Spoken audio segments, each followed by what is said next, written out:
Hello, कैसे हो सभी। आपके अपने YouTube channel the electric classes पर आपका हार्दिक वेलकम और स्वागत है। और आज हमारी क्लास होने वाली ईएमआई। तो ईएमआई की जो क्लास है वो क्लास है आप लोगों की आज एमिटर से रिलेटेड। तो पढ़ते हैं हम लोग। तो देखिए, एमिटर। तो एमिटर क्या है? Ammeter is a measuring instrument with measure current. तो जैसा कि आपको पता है, बेसिकली इसके बारे में थोड़ी सी बेसिक जानकारी है। फिर इससे रिलेटेड जितने भी टर्म्स हैं और इससे रिलेटेड जितने भी कॉम्पिटिटिव एग्जाम में क्वेश्चंस बनते हैं, तो वो सब हम करने वाले हैं। पहले इसका थ्योरेटिकल पार्ट क्लियर करेंगे और उसके बाद इसका न्यूमेरिकल पोर्शन है वो करेंगे। तो इससे रिलेटेड बहुत सारी प्रॉब्लम्स भी करेंगे साथ साथ में। तो हम ऐसा ही करने वाले हैं लगातार, कि पहले थ्योरेटिकल पोर्शन लेंगे, फिर उसके बाद में क्या लेंगे हम, इससे रिलेटेड प्रॉब्लम्स जो बनेंगी, जितनी ही बनेंगी, वो हम करने वाले हैं।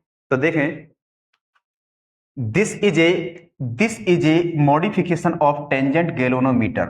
ये क्या है? एक टेंजेंट गैल्वेनोमीटर जो होता है उसका क्या है, एक मॉडिफिकेशन है, संशोधित है, उसका सुधरा हुआ रूप है।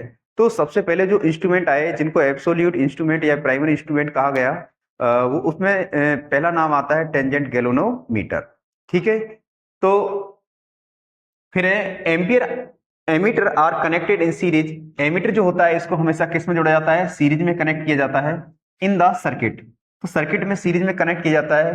Whose current is to be measured, जो क्या करता है? करंट का मेजर करता है। The power loss is an ammeter is I square R watt. तो इसमें पावर लॉस जो होते हैं एमीटर, वो कितना होता है? आई स्क्वायर आर ए वाट होता है।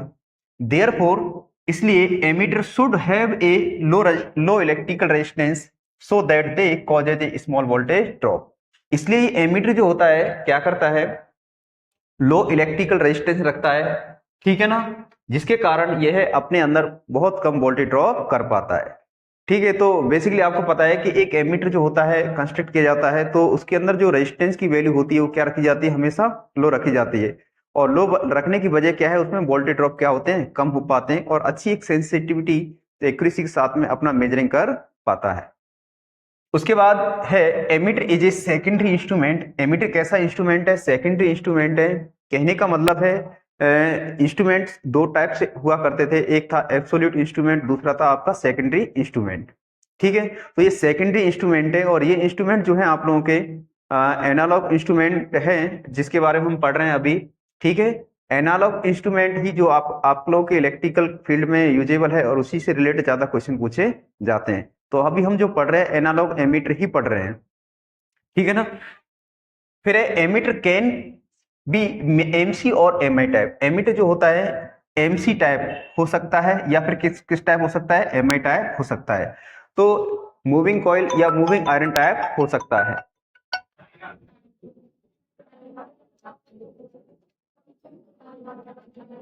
एक ideal ammeter has a resistance zero.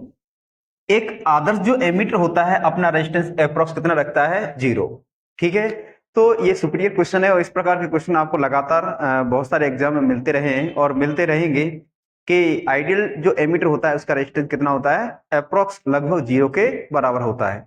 तो एक एमीटर का जो रेजिस्टेंस कितना होना चाहिए? बहुत कम होना चाहिए, जिससे उसमें वोल्टेज ड्रॉप कम हो, पावर लॉस भी कम हो। तो सब ये क्या है इसके एडवांटेज। अब आता है बेसिक एमीटर की सर्किट बनाया मैंने। तो यहां देखो, ये आपका एमीटर है। क्या है आपका? एमीटर। ठीक है। इस एमीटर के पैरेलल में एक रेजिस्टेंस जुड़ा हुआ है, जिसका नाम है शंट रेजिस्टेंस। यहां देख पा रहे हो, ये वीआर है, रेटेड वोल्टेज है, जो आपने एक वोल्टेज निर्धारित कर रखी, वो वोल्टेज है। ठीक है ना।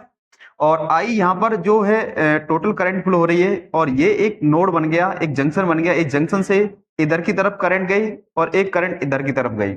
ठीक है ना। तो यूजिंग केसीएल बेस पर क्या किया? Incoming current, outgoing current. तो यहां आप देख पा रहे हो निकल रहा है। तो आई एम क्या है ये देखना है। आई एम बराबर I F S equal F S D, full scale deflection. तो मीटर में जो करंट फ्लो हो रही है, वो फुल स्केल करंट को इंडिकेट करेगी, या फुल स्केल डिफ्लेक्शन को। ठीक है ना। Current of movement. आई क्या है? करंट टू बी मेजर्ड, वह करंट जो मापी गई है, वह करंट जो मेजर्ड की गई है। आर एम क्या है? Internal resistance of the instrument. इस जो एमीटर है, उस एमीटर का इंटरनल रेजिस्टेंस जो होता है, उसका रेजिस्टेंस है, वो है आपके आर एम को इंडिकेट करेगा। और आर एस एस क्या है? ये बहुत इंपॉर्टेंट है आपका, और इस इंपॉर्टेंट से रिलेटेड आपका मैं बता देता हूँ बहुत सारे सवाल आपके बनते हैं और बहुत बार रिवाइज हो रहे हैं आपके जेई में। अब तक जितने जेई एग्जाम हुए हैं शायद मैं मानता हूँ कोई भी ऐसा एग्जाम नहीं होगा जिसमें से उस एग्जाम में यहाँ से क्वेश्चन नहीं पूछे गए होंगे। तो आरएसएस क्या है? रेजिस्टेंस ऑफ शंट, ठीक है ना। तो बोल सकते हैं अपन शंट का प्रतिरोध। तो कहने का मतलब इस इंस्ट्रूमेंट के पैरेलल में एक रेजिस्टेंस जोड़ा गया है, उसका एक रेजिस्टेंस है, उस रेजिस्टेंस को क्या बोलेंगे अपन? शंट रेजिस्टेंस, ठीक है। इट्स नॉन मल्टीप्लायर, ध्यान रखना ये बच्चों कई बार पूछा गया है, इट्स नॉन मल्टीप्लायर। इसमें सभी जो है वो सभी इंपॉर्टेंट है ए टू जेड। तो आरएसएस जो है इसे किस नाम जाना जाता है? मल्टीप्लायर या शंट मल्टीप्लायर के नाम से जाना जाता है, ठीक है। इसकी रेंज कितनी होती है? अप्रोक्स लगभग 1 मिली ओम से लेकर 1 ओम के मध्य या बिटवीन होती है। मेड बाई, ये किसका बनाया जाता है? ये बनाया जाता है मैग्नीन का। मैग्नीन एक कंपोजिशन ऑफ कंडक्टर है, कई कंडक्टरों के मिश्रण से मिलकर बना होता है, ठीक है। अब मैग्नीन से बना होता है ना। तो कंपोजिशन है सर इसका किसका है? कॉपर है, मैग्नीज है और निकेल है। कॉपर का जो 86% है, मैग्नीज का 12% है, 12% है, और निकेल का कितना है? 4% है, ठीक है। This is a standard resistance. जो इस एमीटर के पैरेलल में जो जोड़ रखा है उसे एक स्टैंडर्ड रेजिस्टेंस कहा जाता है। तो कई बार ये सवाल भी पूछा जाता है, a standard resistance made by. तो आपके 4 ऑप्शन होते हैं, मैग्नीन, निकेल, कोबाल्ट, आयरन। तो आंसर क्या आएगा आपका? मैग्नीन, ठीक है। तो मैग्नीन जो होता है मटेरियल कंपोजिशन होता है, तो वह जो कंपोजिशन जो होता है वो स्टैंडर्ड रेजिस्टेंस के लिए बनाया जाता है, जिससे क्या होता है सर्किट में बहुत सारी चीजों का एक बेनिफिट मिलता है। जहां भी स्टैंडर्ड रेजिस्टेंस का यूज किया जाता है मैग्नीन का बनाकर, तो वहां पर क्या होता है, एक तो जो वेरिएशन होते हैं, फ्रीक्वेंसी वेरिएशन होते हैं टाइम के रेस्पेक्ट में, तो वो इंडिपेंडेंट हो जाते हैं, ठीक है। और एक नॉन लीनियर एलिमेंट के रूप में ये क्या करता है? वर्क करता है। उसके बाद में इसका टीसीआर जो होता है, टेम्परेचर कोफिशिएंट रेजिस्टेंस जो होता है, वो कितना होता है? अप्रोक्स 0 डिग्री सेल्सियस होता है। कहने का मतलब है चाहे टेम्परेचर घटे या बढ़े, ये एक कांस्टेंट कंडीशन को बनाए रखने में सक्षम होता है, कैपेबल होता है।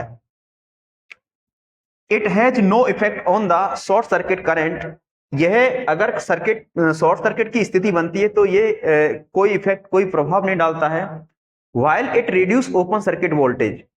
यद्यपि जब क्या होता है कि ओपन सर्किट वोल्टेज होता है या ओपन सर्किट की स्थिति बनती है, तब उस समय वो वोल्टेज को क्या कर देता है? कम कर देता है। तो ये इसका क्या है? एक बेनिफिट है, फायदा है, ठीक है। तो शंट जो रेजिस्टेंस था आपका, रेजिस्टेंस ऑफ शंट था, उससे रिलेटेड मैंने जितनी भी यहाँ जानकारी दी है सब एकदम इंपॉर्टेंट है, आपको अच्छे से नोट कर लेना है, ठीक है ना। और वीडियो को बिना स्किप करते हुए आपको क्या करना है? देखना है। और जितना आप वीडियो देखोगे उतना ही आप परफेक्ट बन पाओगे, ठीक है। और मुझे पूरा विश्वास है कि आप जब कभी एग्जाम देके आओगे इस टॉपिक को पढ़ के, तो हमारी क्लास को बहुत अच्छे से आप समझ पाओगे कि क्या कंटेंट रहा, क्या मटेरियल रहा जेई पर्पस से। तो ये क्लास जो है आप लोगों के लिए इलेक्ट्रिकल जो इंजीनियरिंग है, जो बच्चे पॉलिटेक्निक कर चुके हैं, डिप्लोमा, बीटेक और एमटेक कर चुके हैं, और SSC JE, RRB JE, UPPCL JE, MPPCL और यूपीपी, मतलब जहां भी जितने भी स्टेट एग्जाम हैं जेई से रिलेटेड, उनके लिए सबके लिए एक बहुत ही अच्छी क्लास आप लोगों के लिए साबित होगी, ठीक है। तो इससे आगे हम बढ़ते हैं। देखें,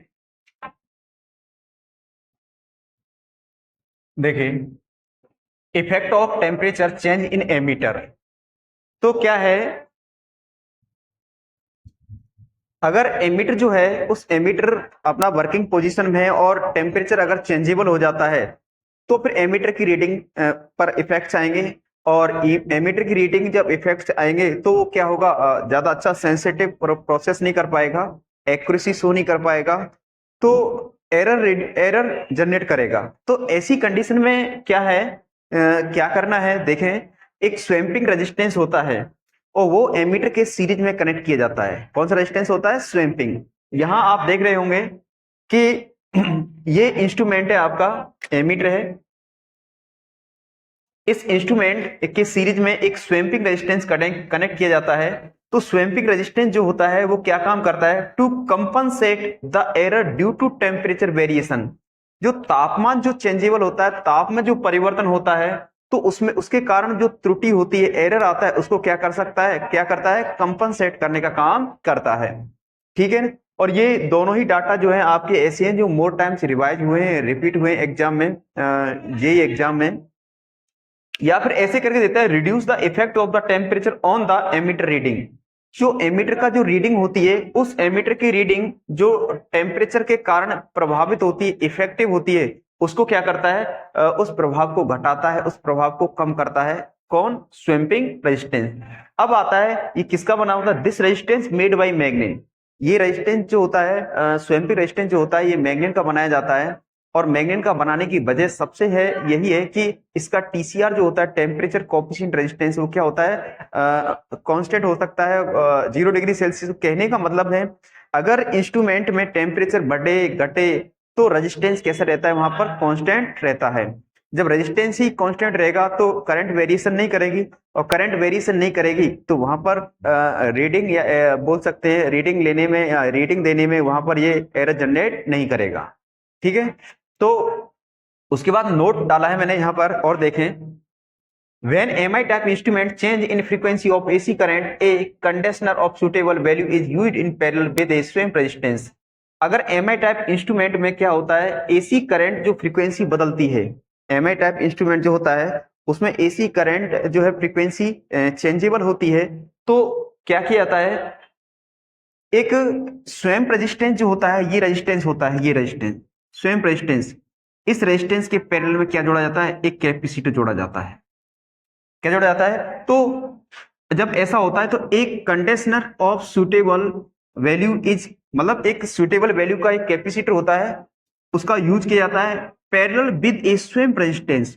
स्वयं रेजिस्टेंस के पैरेलल में क्या जोड़ा जाता है, एक कैपेसिटर जोड़ा जाता है। एक सुटेबल वैल्यू का वैल्यू जो होती है वो उसी समय निर्धारित करनी होती है कि भाई एमीटर की रेंज क्या है, एमीटर कितनी वोल्टेज पर ऑपरेट हो रहा है, तो सबको देखते हुए क्या रखा जाता है वहां पर, कैपेसिटर की कैपेसिटी यहाँ पर क्या की जाती है, निर्धारित की जाती है।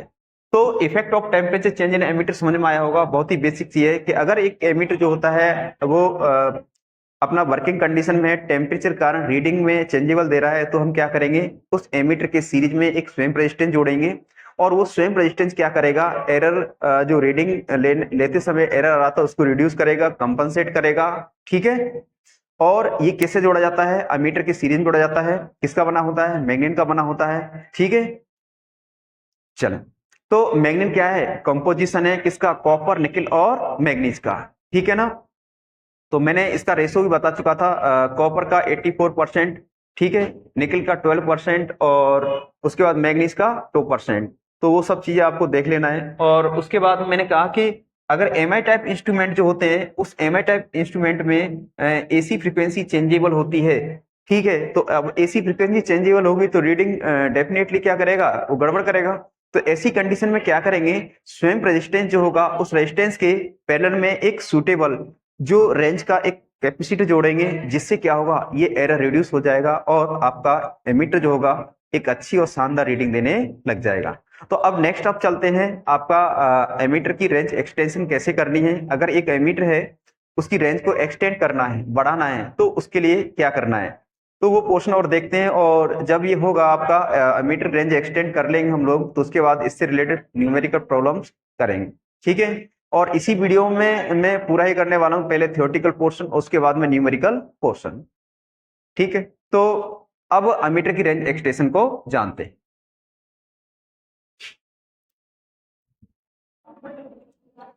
Extension of range of an ammeter. एक एमीटर की रेंज को हमको एक्सटेंड करना है, बढ़ाना है, तो उसके लिए क्या है ये देखना है हम लोगों को कि extension of range of ammeter. तो उसके लिए क्या है कि अगर मैं एमीटर के पैरेलल में एक रेजिस्टेंस जोड़ देता हूं तो क्या है, उसकी रेंज इंक्रीज हो जाती है। अब आपको बेसिकली पता होगा, अगर कोई भी पैरेलल सर्किट है, अगर उस पैरेलल सर्किट में हम कम वैल्यू का रेजिस्टेंस जोड़ेंगे, ठीक है, तो कम वैल्यू का रेजिस्टेंस जब जोड़ेंगे तो टोटल जो सर्किट की रेजिस्टेंस और कम हो जाएगी। जब टोटल सर्किट की रेजिस्टेंस और कम हो जाएगी तो उसमें करंट बहुत ज्यादा इंक्रीज होने लग जाएगी।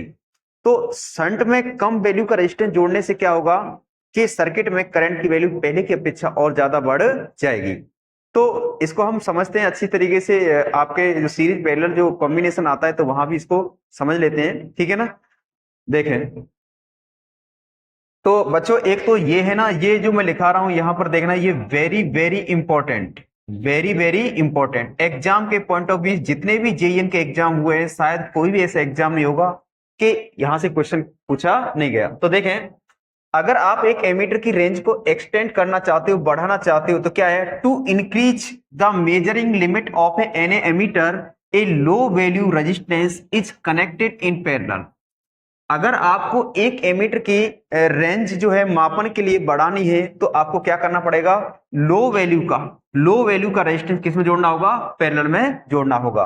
तो इंस्ट्रूमेंट जो है ये आपका एमीटर है, इस एमीटर के पैरेलल में जो लो वैल्यू का रेजिस्टेंस जोड़ना होगा। जैसे कि मैंने बताया कि ये शंट रेजिस्टेंस है, शंट रेजिस्टेंस किसका बना होता है, मैग्नेट का बना होता है। मैं सब इसके ऊपर चर्चा कर चुका हूं, और इसकी वैल्यू कितनी बताई मैंने, 1 मिली एम्पियर, सॉरी 1 मिली ओम से कितना, 1 ओम के अप्रोक्स।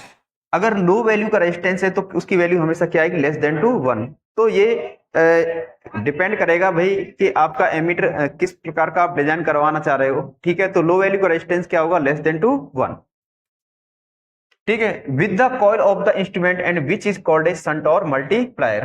तो एक एमीटर की रेंज को बढ़ाना है तो क्या करना होगा, एमीटर के पैरेलल में एक लो वैल्यू का शंट रेजिस्टेंस, लो वैल्यू का रेजिस्टेंस जो है पैरेलल में जोड़ना होगा, ठीक है। और उसे क्या कहा जाता है, which is called the shunt और मल्टीप्लायर, उसे क्या कहा जाता है, शंट और मल्टीप्लायर के नाम से जाना जाता है। अब देखना यहां पर शंट रेजिस्टेंस। अब एक बात बताओ आपको, एक एमीटर है और एक रेजिस्टेंस है, दोनों किसमें, पैरेलल में। अगर पैरेलल में है तो इसमें होने वाले वोल्टेज ड्रॉप कैसे होंगे, दोनों में इक्विवेलेंट होंगे। क्या होंगे, इक्विवेलेंट। करंट क्या होगी, डिफरेंट। तो देखना है मैंने क्या लिखा है, shunt resistance and instrument are connected in parallel so this voltage drop are equal. तो इसमें होने वाले वोल्टेज ड्रॉप और इसमें होने वाले वोल्टेज ड्रॉप कैसे होंगे, इक्वल होंगे। तो मैंने क्या लिखा है, इंस्ट्रूमेंट वोल्टेज ड्रॉप, फिर लिखा है शंट रेजिस्टेंस वोल्टेज ड्रॉप। तो shunt voltage, instrument voltage drop क्या होंगे, IM RM, और शंट रेजिस्टेंस वोल्टेज ड्रॉप क्या होंगे, ISH RSH। क्या मैं इसको इस फॉर्मेट में निकाल सकता हूं, RSH equal IM RM upon ISH। ध्यान रख लेना, यहां से भी आपका सवाल का कई बार पूछ लिया जाता है, ये फॉर्मेट भी पूछ ली जाती है आपका, बहुत सारे एग्जाम में ये फॉर्मेट देके भी एक्सप्रेशन के तौर पर पूछ लेता है, ठीक है ना। At point A using KCL. तो यहां आप देख रहे हो ये पॉइंट है, इसमें हम क्या करेंगे, केसीएल यूज करेंगे। केसीएल यूज करेंगे तो इनकमिंग करंट कौन सी आपकी आई, आउटगोइंग करंट कौन कौन सी, ISH और IM। तो incoming current equal IM plus ISH। तो इनकमिंग करंट और आउटगोइंग करंट, तो क्या मैं ISH की वैल्यू निकाल सकता हूं, तो ISH equal I minus IM। Equation second बनी। मैंने अब इक्वेशन फर्स्ट और सेकंड को लिया, तो सेकंड इक्वेशन ये है ये आपकी, फर्स्ट इक्वेशन ये है आपकी। अब मैंने क्या किया, ISH का मान जो है इस इक्वेशन से उठा कर रख दिया, तो I माइनस IM हो गया। अब है divided by IM, numerator and denominator right side. तो राइट साइड कौन सा है, ये वाला हिस्सा है राइट साइड। इस राइट साइड हिस्से में हम क्या किया, देखें, RSH बराबर IM RM, इसको अंश बोलेंगे IM upon I minus IM upon IM। तो क्या होगा, ये इससे क्रॉस हो जाएगा, तो RM upon I upon IM और माइनस 1, ये फॉर्मेट बनेगा। तो मैंने यहां पर दिखा दिया आपको, ये बन गया। यहां पर जो I अपॉन IM जो होता है, ये है आपका मल्टीप्लायर। क्या है, मल्टीप्लायर। मैं इनके बारे में बता चुका हूं, ये मेजर करंट है, और ये क्या है आपकी IFDT है, बोल सकते हैं फुल स्केल डिफ्लेक्शन, ठीक है, करंट IFST। और ये क्या है आपकी मेजर करंट है। तो ये मल्टीप्लायर एंड इंडिकेट करेगा। कई बार मल्टीप्लायर से पूछ लेता है भाई मल्टीप्लायर की वैल्यू क्या होगी, तो ध्यान रख लेना है, यहाँ मल्टीप्लायर कौन सा होने वाला होगा, ये होगा। और इसकी वैल्यू किसकी इक्विवेलेंट है, N equal I upon IM। तो फाइनली जो शंट रेजिस्टेंस का जो फॉर्मूला निकल के आएगा वो ये होगा। अब हमको क्या पता चला कि अगर एक एमीटर की रेंज एक्सटेंड करनी है, ठीक है, तो एक इंजीनियर से यही कहा जाता है भाई आपको एक एमीटर है उसकी रेंज को एक्सटेंड करना है, तो कैसे करोगे। तो वह इंजीनियर यही बात कहता है कि मुझे शंट रेजिस्टेंस की वैल्यू पता चल जाए तो मैं कर सकता हूं, तो लेकिन उसके लिए डाटा चाहिए मुझे। मुझे ये एक तो ये बताइए मुझे कि एमीटर जो है पहले कितनी एफएसडी दे रहा है, फुल स्केल डिफ्लेक्शन कितने रखा है, मैंने कहा 0 से 5 एम्पियर। अब वो बात कर रहा है कितनी रेंज एक्सटेंड करनी है, तो ध्यान रखना जो 0 से 5 एम्पियर जो दे रखी है ये क्या है आपका आई एम। ठीक है, अगर मैंने कहा रेंज एक्सटेंड करनी है तो वो कहता है कि इसकी 10 एम्पियर करंट को इंक्रीज करना है, तो ये वैल्यू होगी आई। ठीक है, अगर मैं आई अपॉन आई एम लिखता हूं यहां पर तो ये क्या होगा आपका मल्टीप्लाइंग फैक्टर। तो हालांकि सवाल करने वाले हम लोग, तो शंट रेजिस्टेंस जो है आपका, अगर आप लोगों को इसका फॉर्मूला डिजाइन करना आ गया, समझ में आ गया कि इससे रिलेटेड है, तो आसानी से इससे जो जितने भी न्यूमेरिकल्स बनते हैं, प्रॉब्लम्स बनते हैं, बहुत ही सरल सहज होती हैं, उनको आसानी से कर पाओगे। ठीक है, तो extension of range of an ammeter, और इसके बाद एमीटर पर हम करने वाले हैं क्या, इससे रिलेटेड न्यूमेरिकल प्रॉब्लम्स करने वाले हैं। ठीक है, तो जितनी प्रॉब्लम है इससे रिलेटेड अब तक के जितने भी एग्जाम के पॉइंट ऑफ व्यू से बेस्ट और अच्छे क्वेश्चंस बनते हैं, तो उन क्वेश्चनों को हम करने वाले हैं। ठीक है, तो